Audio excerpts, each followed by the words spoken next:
Cos'è la biodiversità? Perché dobbiamo preservarla? Qual è la sua importanza per le future generazioni? Assemblea Nazionale Sarda ne parla con Guy Dallewin, ricercatore del CNR all'Istituto di Scienze delle Produzioni Alimentari. Guy si occupa di studio, recupero e valorizzazione della biodiversità in Sardegna dall'87 e ci spiegherà perché la biodiversità è utile non solo all'ambiente, ma anche alle esigenze della nostra società moderna.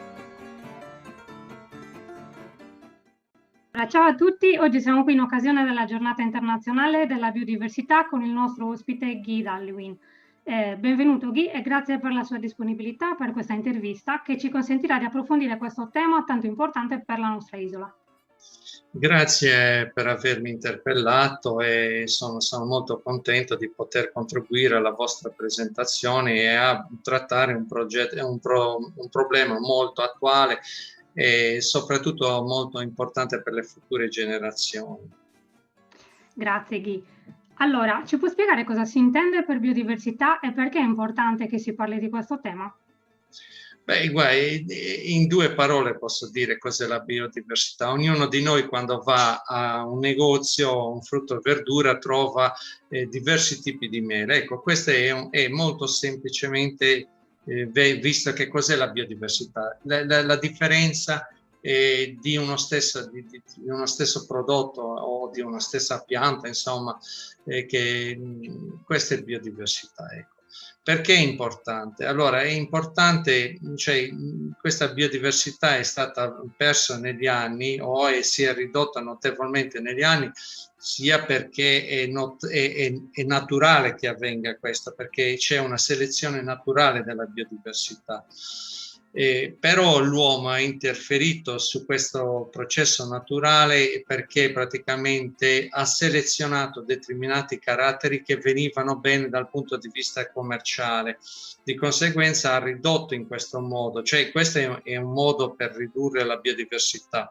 L'altro modo è quello di impattare l'ambiente facendo sì che tutta una serie di biodiversità non sono in grado di sopportare quel cambiamento che viene prodotto dall'uomo.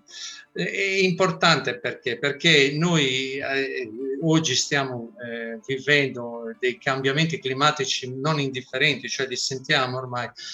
Allora, in passato, a causa dell'uomo, c'è stata una riduzione di biodiversità e il pool di geni che erano presenti allora, tra quel pool che noi magari abbiamo perso, c'erano dei geni che magari erano resistenti o davano della resistenza a dei cambiamenti climatici, quali siccità oppure infezioni di patogeni o di insetti e cose del genere. Per cui è molto importante conservare, ma anche creare nuova biodiversità, perché è vero che l'uomo crea nuova biodiversità attraverso i programmi di miglioramento genetico, però già la parola miglioramento genetico è qualcosa che ha messo l'uomo per i suoi scopi e non per i scopi di sopravvivenza o di adattamento a nuove condizioni climatiche o insomma di qualsiasi tipo. Tant'è vero che oggi per quanto riguarda la valorizzazione della biodiversità noi stiamo tenendo molto in considerazione il fattore della salute dell'uomo, cioè salute dal punto di vista alimentare, no? E invece che praticamente non si sposa quasi mai o raramente con il discorso del valore commerciale, cioè se noi abbiamo una bella mela grande, eccetera, non è detto che quella bella mela grande abbia poi un valore nutrizionale o un'attività funzionale per l'uomo dal punto di vista nutraceutico, uguale a una mela piccola, magari brutta cioè, e di conseguenza nell'arco della selezione che è stata fatta dall'uomo si sono persi molti caratteri dal punto di vista della salute per l'uomo, ma anche di resistenza poi ai cambiamenti ambientali. Ed Ecco, è per quello che è molto a questo importante. proposito, appunto, volevo chiederle quali sono più o meno i fattori più determinanti per quanto riguarda la perdita di biodiversità e com'è la situazione in Sardegna? È preoccupante? Ci sono delle specie che abbiamo perso per sempre oppure non è ancora così grave? Ma allora, sicuramente la Sardegna, per almeno per quanto riguarda la biodiversità frutticola, eccetera, ma anche per altre piante, diciamo per quelle che sono di interesse agrario. Siamo ancora in una situazione fortunata perché noi non abbiamo un'agricoltura intensiva come possono avere in altre regioni o in altre nazioni dove veramente si sono fatti degli impianti monovarietali di etri. Noi qui abbiamo pochissime aree dove si è sviluppata un'agricoltura intensiva e abbiamo ancora tantissima agricoltura marginale. E questo ha fatto sì che magari in pochi esemplari, ma ritroviamo ancora tantissima biodiversità di interesse agrario. Per cui diciamo che la Sardegna rispetto ad altre nazioni o altre regioni italiane si trova in una situazione ancora interessante, ecco. Però non dobbiamo perdere la guardia, ecco, perché rischiamo di perderle soprattutto durante gli incendi, oppure molte piante ormai sono vecchie, sono abbandonate, di conseguenza si perdono. Cioè ho un classico esempio di una susina sarda che ormai la pianta madre, che era unica, è morta, e se non avessimo trovato in tempo questa pianta e propagato questa pianta nei campi collezione, si sarebbe persa, perché la pianta madre non esiste più. Quindi, a suo parere, il modo migliore per provare in un certo senso ad arricchire la biodiversità quale sarebbe? Dare più peso, diciamo, alla salute umana piuttosto che al valore commerciale dell'alimento? Beh, sì, bisognerebbe dare più peso al valore, cioè bisogna valorizzarle. Allora, non è detto che siano importanti solo per la salute umana, ma possono essere creati almeno qui in Sardegna si potrebbero creare dei nuovi eco-agrosistemi in cui hanno un ruolo. Non è detto che devono essere prettamente per uso alimentare dell'uomo, ma potrebbero essere come un progetto che abbiamo in essere a uso zootecnico, perché in passato molte varietà sono state propagate fruttifere non tanto per l'uso umano, ma per l'uso anche zootecnico. Cioè troviamo tanti pascoli dove, anzi molte varietà di pere, ad esempio, che abbiamo recuperato, hanno dei nomi proprio specifici, facendo capire che avevano uno scopo alimentare per gli animali, alveghino, cioè questo significa che non venivano assolutamente, non sono utilizzabili per l'uso umano, nonostante adesso dagli studi che abbiamo fatto hanno un'altissima attività antiossidante, però hanno anche dall'altro lato un altissimo contenuto di tannini o di composti astringenti, per cui per l'uso umano in genere non venivano utilizzati, però avevano un uso zootecnico, cioè di conseguenza venivano propagate proprio per quella ragione lì. E questo comunque sono prima di tutto molto resistenti alle siccità e a cambiamenti climatici di conseguenza. Per cui poi l'altra cosa che bisogna considerare è che molte delle varietà che abbiamo magari non sono utilizzabili come prodotto fresco, ma si prestano benissimo alla trasformazione. Ad esempio nelle mele, noi qui abbiamo individuato in Sardegna circa 32 mele diverse. Di queste ce ne sono alcune che sono farinose, cioè nel senso che non hanno succo, ecco. Allora, dai lavori che abbiamo fatto abbiamo notato che queste, nonostante abbiano un buon sapore, però cioè, commercialmente uno non le mangia perché sono sono asciutte. Ma se noi queste mele le utilizziamo per fare dei prodotti secchi, cioè le secchiamo, abbiamo un costo di essiccazione molto più basso perché si seccano in tempi molto più brevi usando anche temperature meno alte, e l'aroma però e il composto aromatico che ci dà il senso è molto maggiore, cioè si è conservato, perché quello che noi nell'essiccazione perdiamo prevalentemente è l'acqua, la quantità. Per cui alla fine bisogna trovare per ognuno di questi prodotti della biodiversità il giusto utilizzo da farne, ed è quello che secondo me gli darà anche una possibilità di sopravvivere, di essere un reddito, di dare un reddito a chi ce li ha. perché alcune, ad esempio nelle pere abbiamo fatto un lavoro insieme a un'impresa sarda qui che produceva delle marmellate e abbiamo visto delle susine, lo stesso, ne abbiamo una trentina di diversi, cioè di materiale sardo, della biodiversità, e abbiamo visto che questa impresa è riuscita a fare praticamente 30 marmellate completamente diverse. Tant'è vero che una volta che abbiamo fatto un'esposizione, abbiamo portato queste marmellate, la gente è restata sorpresa perché oltre al colore che era molto diverso, anche il sapore era diverso, perché alcuni erano più dolci, altri erano più astringenti e di conseguenza anche questo aspetto qui è molto importante, cioè che le persone iniziano a sentire questi diversi sapori. Non esiste solo la marmellata di susine, esiste la marmellata di susine di quella varietà. Ed è importante questa cosa qui.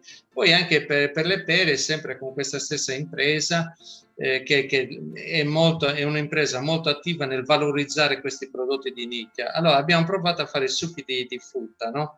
E anche lì i succhi delle pere, c'erano pere che si adattavano molto bene a fare i succhi perché le rese in succo erano molto elevate e altre che invece avevano delle rese più basse oppure si ossidavano, di conseguenza davano luogo a un succo scuro che non si può commercializzare. Per cui sono tutti aspetti che dal punto di vista di valorizzazione della biodiversità sono molto importanti e andrebbero approfonditi per la diffusione della biodiversità.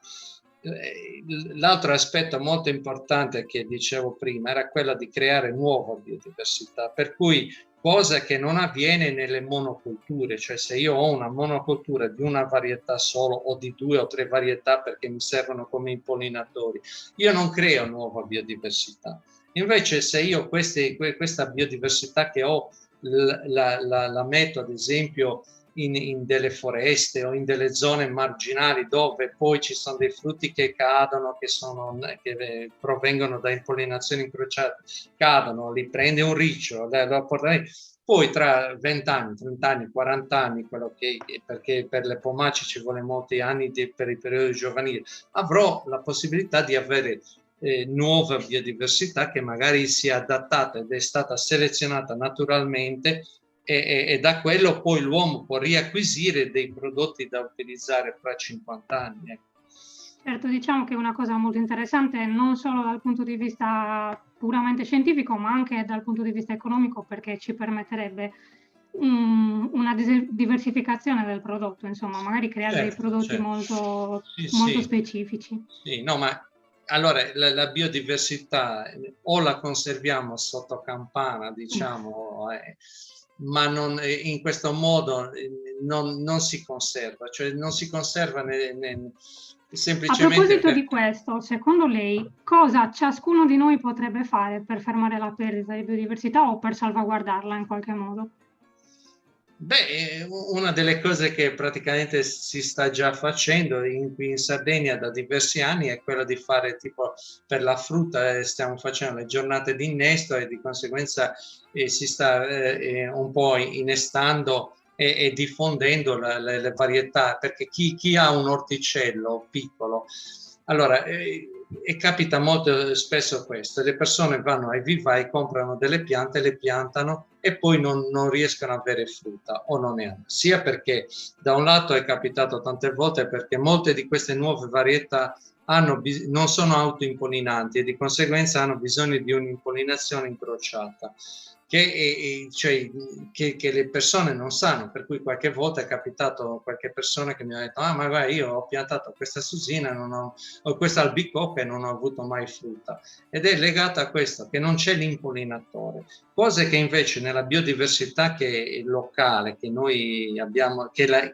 i nostri antenati hanno selezionato, in genere non c'è questo problema, perché loro una volta che non fruttificavano non la moltiplicavano. Per cui uno dei modi di poter preservare e moltiplicare questa qui è di coinvolgere le persone che hanno 2 o 3 piante di frutta nel loro giardino, eccetera, che loro puntino sulla biodiversità, perché così sono sicuri di avere frutta, soprattutto di consumarla dall'albero, perché la biodiversità, prevalentemente la nostra biodiversità, era stata selezionata per il consumo diretto, non per la conservazione, mentre la frutta che oggi c'è in commercio è conservata, cioè noi mangiamo le mele adesso che sono state raccolte l'anno scorso a settembre, e lo stesso vale per le pere. In passato raramente avveniva questo, perché le persone non avevano la possibilità di conservare tanto a lungo la frutta, per cui al massimo 2 mesi, 3 mesi, se capitava il periodo, le pere tardive o le mele tardive passavano l'inverno fino ad esempio a questi mesi qui, ma non di un anno intero. Certo. Per cui per il consumo fresco, io suggerisco alle persone di puntare sull'uso della biodiversità, cioè su piccoli impianti. Certo. Ascolti, l'ultima domanda che volevo farle è a riguardo degli endemismi. Sappiamo che la Sardegna è una terra abbastanza ricca di endemismi. Ci può spiegare cosa sono gli endemismi e qual è la loro importanza a livello ecosistemico?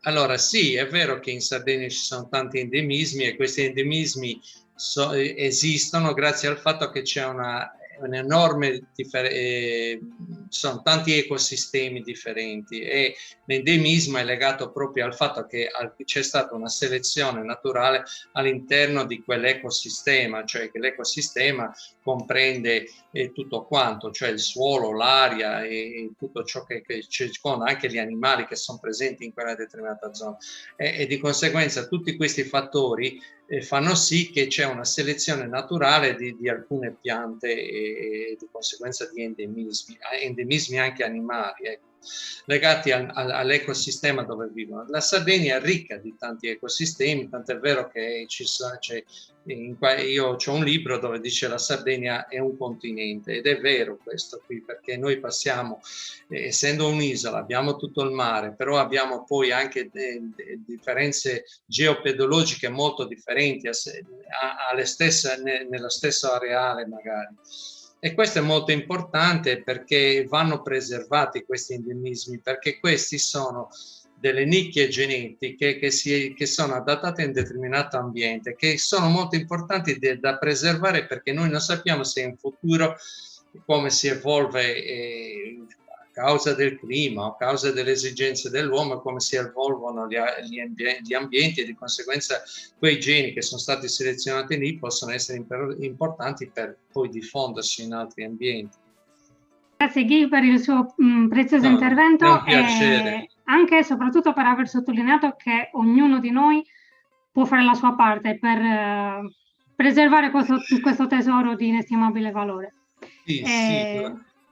Sì, lo deve fare, perché e soprattutto lo deve fare per le future generazioni, perché si è visto, e tant'è vero anche l'agricoltura da monocoltura sta iniziando un po' a fare passi indietro, cioè la monocultura, di conseguenza la riduzione del pool di geni porta poi a una perdita e a una bassissima resilienza ai cambiamenti, ed è questo. Oggi dobbiamo cercare di avere un'elevata resilienza ai cambiamenti e anche alle esigenze che avranno in futuro. Sì, insomma, speriamo che questi incontri siano uno stimolo per il dibattito, insomma, intorno a questo argomento, e quindi per questo invito anche chi ci segue a lasciare dei commenti. Potete farci delle domande, potete proporci degli argomenti riguardo la biodiversità che vorreste approfondire, oppure potete anche contattarci per raccontarci la vostra esperienza in questo campo.